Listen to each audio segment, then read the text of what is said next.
Favorite lawyer Jimmy Moore is back with Monday Motivation.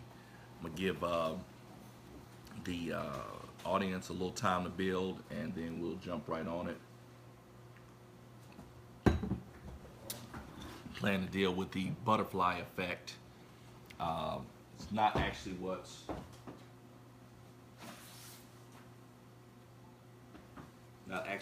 on my heart today, but it is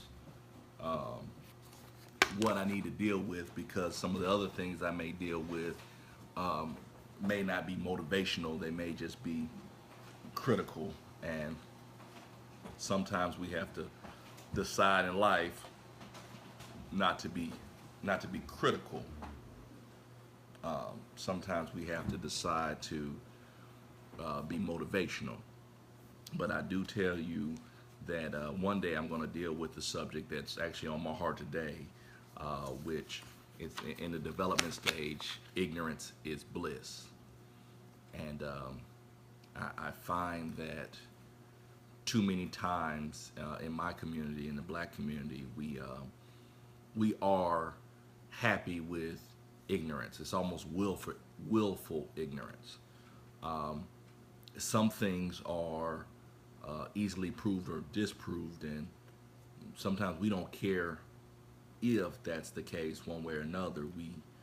We just like to say the stupidest thing that comes to our mind and get attention and likes, and sometimes for a person that wants to see us do better, it's a little frustrating. But I ought not take up those who are trying to do better's time with um, things like that. So I'm not gonna address that today. Um, but before we get into it, a shout out to Michael Blake. He is a young man who is developing a custom uh, made to measure business, and he has taken care of me and a couple of my friends. And as a matter of fact, the suit I have on today is a Michael Blake.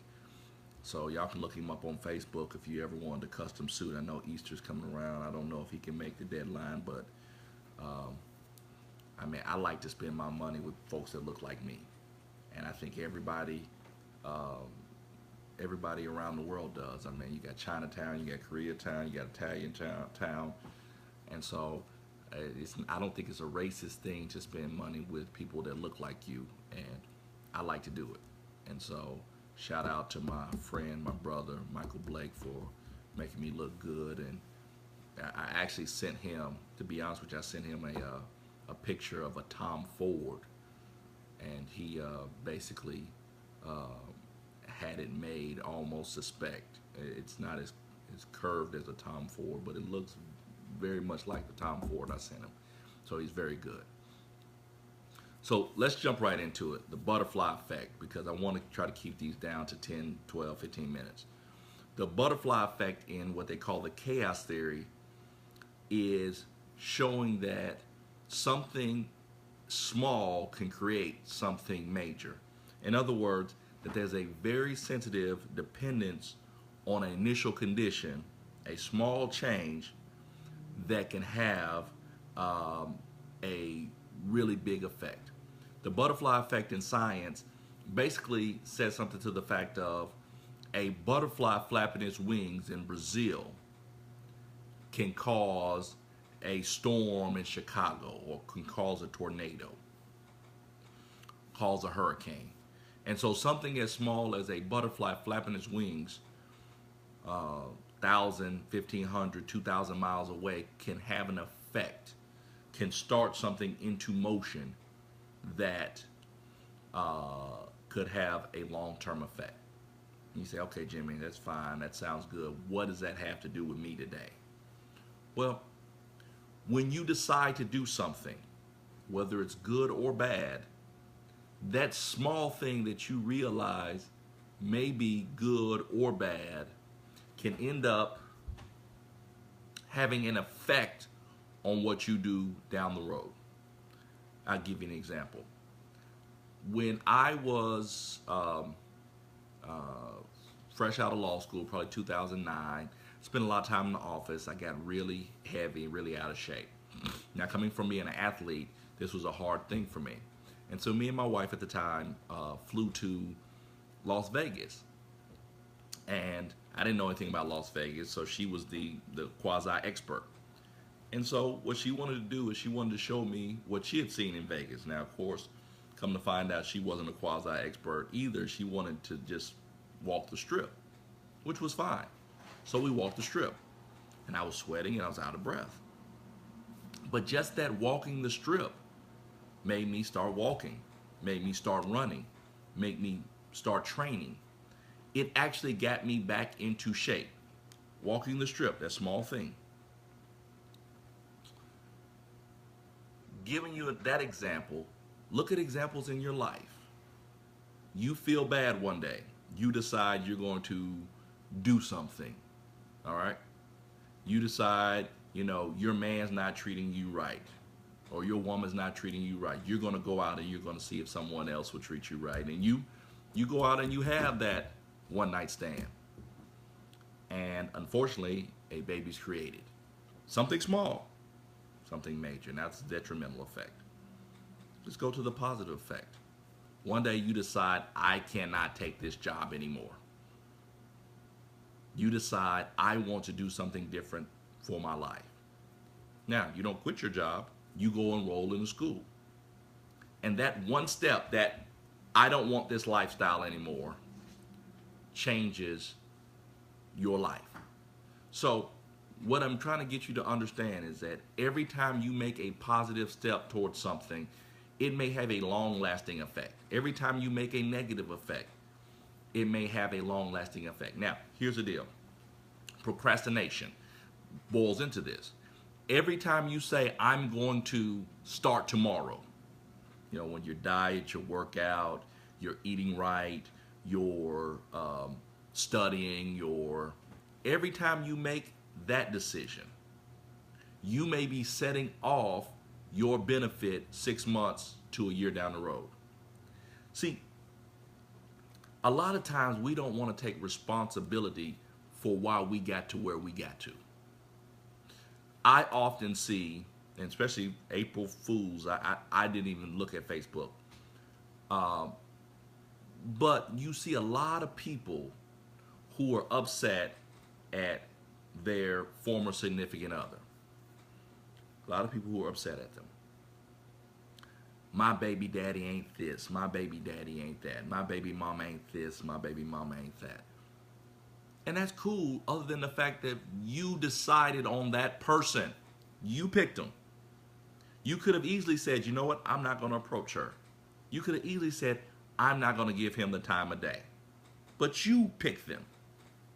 And now after you picked them and figured out that they weren't any good, you never go back and you review your decision making. You criticize them.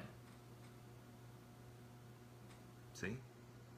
There's an issue that you have to look at. I have a 12-year-old son. My son yesterday had a basketball tournament, and he was supposed to get his stuff together. I gave him good enough warning. I said, son, get your stuff together. And my son, lackadaisical, didn't do anything. So I wasn't going to the game. Now, I know what you're going to say, oh, you're a bad father. You don't go to all your kids' games. I don't. And I ain't mad about it, because here's the deal. I coach baseball. I coach football. My daughter has 3 activities and my son has 3 activities. That's 6 activities. That means they can have a game a day. I ain't going to make all of them. The other thing is, I promised my daughter I was going to take her fishing. So that trumped a game I didn't even know about. And so I put some things in motion. I had my best friend. I said, look, man, I need you to go and pick my son up. My friend picked him up at 7:38, took him to the gym. My son calls me about 8:30, and he says, Dad, I brought the wrong jersey. I said, okay. Well, can you bring it to me? No, sir. We're fishing. Then he started complaining. Well, you didn't tell me. You didn't check the group me. Nobody told me. I said, son, at some point in life, you have to take responsibility. He said, Dad, we have 7 uniforms. I said, okay, we'll take all 7. They're shorts and jersey. It wouldn't even fill up your backpack. I say, sometimes you have to take responsibility for your actions. My point to you is, a lot of things don't go well in your life, not because you're not a good person, not because you're not doing the thing you need to do. It's because you're not taking responsibility for the things that fail. Because if you take responsibility for the things that fail, you can fix them later on, or you can prevent them. So my son didn't play in the game. He missed the whole game because he brought the wrong uniform. So now I'm gauging how he's going to respond. Is he going to be mad? Is he going to pout? Is he going to do that? And the son got home, and he took a little walk, and he walked around the block, and he came back, and he was smiling. And I said, what's wrong, son? He said, I get it. I said, what do you mean? He says, at some point, you're not going to be there, mom's not going to be there, and I'm going to have to take care of it. I said, it's not at some point, it's at this point. Y'all have 6 activities, 2 of us, and we're spread thin. So this is that point. He says, yeah, Dad, I get it. So later on, I see him washing his jersey, putting it in one bag. I see him washing his baseball stuff, putting it in another bag, getting his bat, his glove, getting it together. Because now he's taking responsibility for the fact that if he doesn't do it, nobody's going to do it. And if he doesn't do it, he won't play. And some of y'all have to realize if you don't do it, nobody else is going to do it. Because here's the deal. Nobody cares about your activity, your life, your development more than you do. And people look at you and say, if you don't care about it, why should I? So if you don't take responsibility, you don't set the things in motion, you put it off to another day, people are going to go with that. So with that being said, you have to look at the butterfly effect. What did you do today? What wing flap did you do today that's going to cause something good to happen in your life? What bad thing did you negate that's going to cause something bad not to happen down the road? Did you take responsibility for your actions, and did you look at what happened so that in the future you can change those particular actions? So it's not what I wanted to talk about, but it's what I probably should have talked about. The butterfly effect. You have an ability to change your future. Matter of fact, you're the only one who can change your future. Thank you for listening. May God bless you. Once again, it's your lawyer's favorite lawyer. You know where I am if you need me. And if you don't, I'll see you next Monday.